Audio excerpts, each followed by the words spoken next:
Welcome to Decision Driving Overview. Take a moment to read this important legal notice.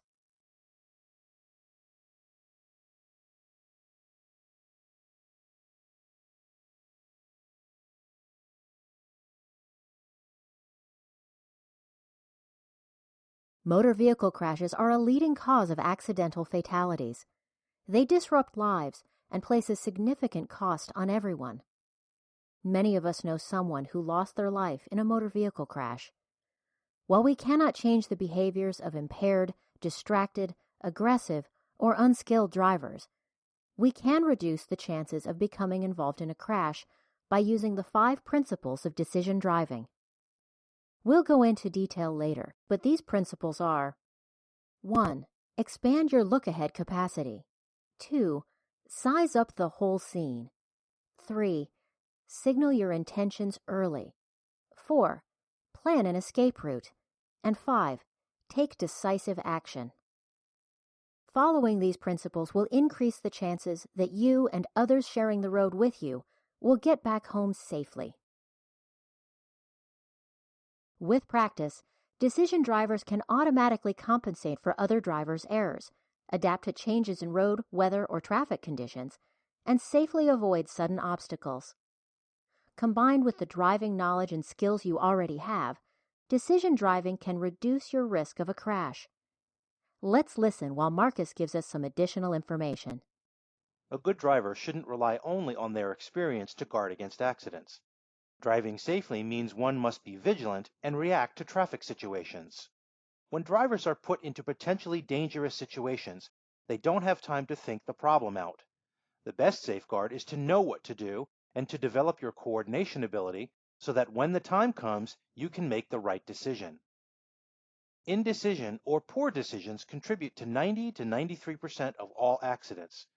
Any of us can be responsible at some point for making such a decision.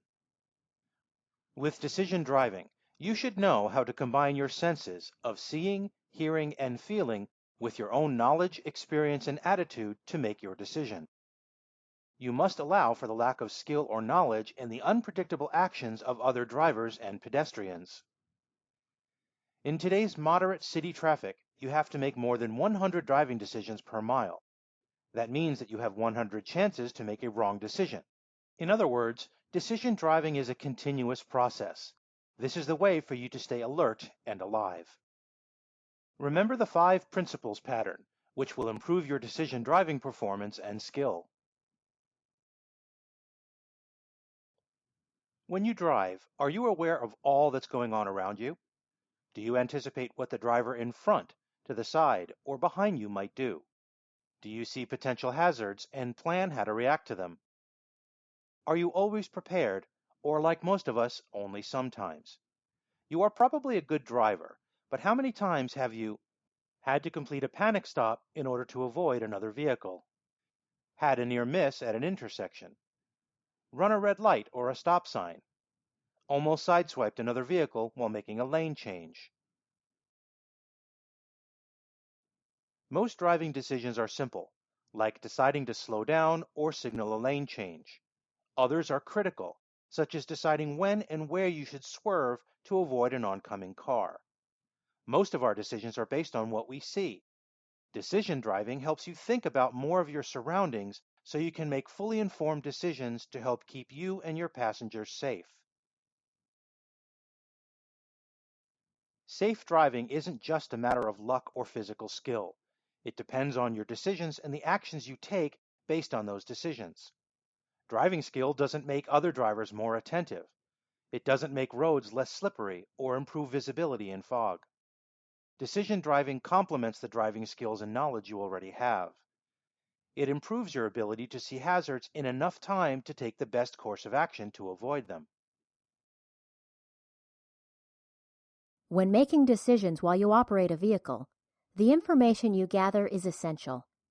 It comes from 3 of your main senses: seeing, hearing, and feeling. You'll get most of that information from what you see. For example, to stay aware of the driving environment, you'll be moving your eyes and shifting your attention as you look to the front of the vehicle, what's to the side, and what's approaching you from behind. You also gain information from what you hear and feel. You'll hear things like horns and sirens and other traffic noises. Loss of control from skidding or loss of braking are things that you feel. Your sense of feel isn't only in your hands. It can also be your body's sense of your surroundings. When you stay aware of the driving environment by shifting your attention and avoiding distractions, this lets you gather the information for good decision-making when you drive. The eye has two abilities. The first ability we know as fringe or peripheral vision. The second is central vision. Fringe vision is seeing out of the corners of your eyes. Fringe vision is hazy and out of focus, but it picks up movement and light. It's used for scanning and alerts you to objects and hazards that should be brought into the sharper focus of clear central vision. Central vision is what sends sharply focused pictures to the brain. As speed increases, fringe vision range narrows rapidly. Airline pilots have to turn their heads to the side to see other aircraft approaching from the left or right because speed almost completely erases their fringe vision. Drivers of vehicles should also turn their heads from side to side to take advantage of their clear central vision.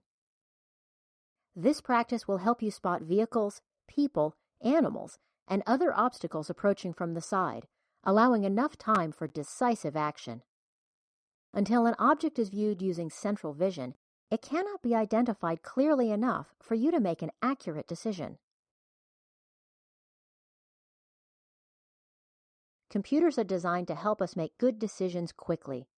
The human brain is the oldest and handiest computer ever devised. Fortunately, we all have one built in. Well, most of us do. The brain is our decision-making machine, and similar to a computer, the output depends on the input. You gather that input with your senses of seeing, hearing, and feeling. They help your brain get the information needed to make sound driving decisions. The more we understand and practice this concept, the better we can make good driving decisions. This is a continuous process. The output or action is the most important part of decision driving. We have processed all the information we've seen, heard, or felt based on our knowledge, training, experience, and attitude. Now we make a decision or decisions and take action. This is the payoff. The better we apply what we've learned to our decisions, the better our driving actions will be, and the fewer accidents and better driving experience we will all have. As we mentioned, there are 5 principles in the decision driving process. The principles work together and support each other. As you drive, they provide a continuous process to gather information, stay alert to the driving situations and environment, let others know what to expect from your vehicle, allow you to have a plan when the driving environment or situations change, and help you take actions based on good decisions. Let's hear from Marcus again about some specific situations. Principle 1. Expand your look-ahead capacity. Expanding your look-ahead capacity helps you center the vehicle properly in the driving lane. It also allows more time to select the proper lane. It helps you control speed and adjust your lead time. It enables you to blend into the traffic pattern more smoothly. This is the habit of looking beyond what's right in front of you. Principle 2. Size up the whole scene. By sizing up the whole scene, you note changing road conditions or changing visibility because of poor weather. You can spot problems facing other drivers. Principle 3. Signal your intentions early. In addition to signaling turns, you should communicate with drivers or pedestrians in other ways, such as tapping your brakes and positioning your vehicle. This allows others to understand your intentions and make their own decisions. Principle 4.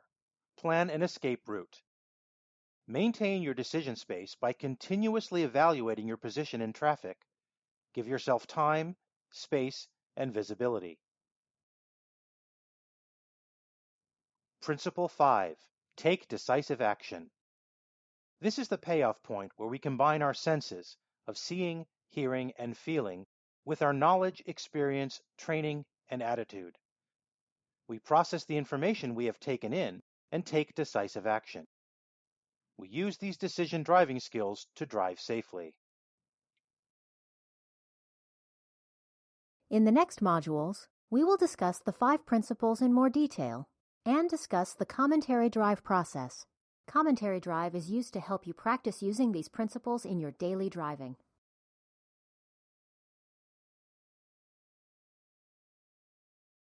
Thank you for your attention today.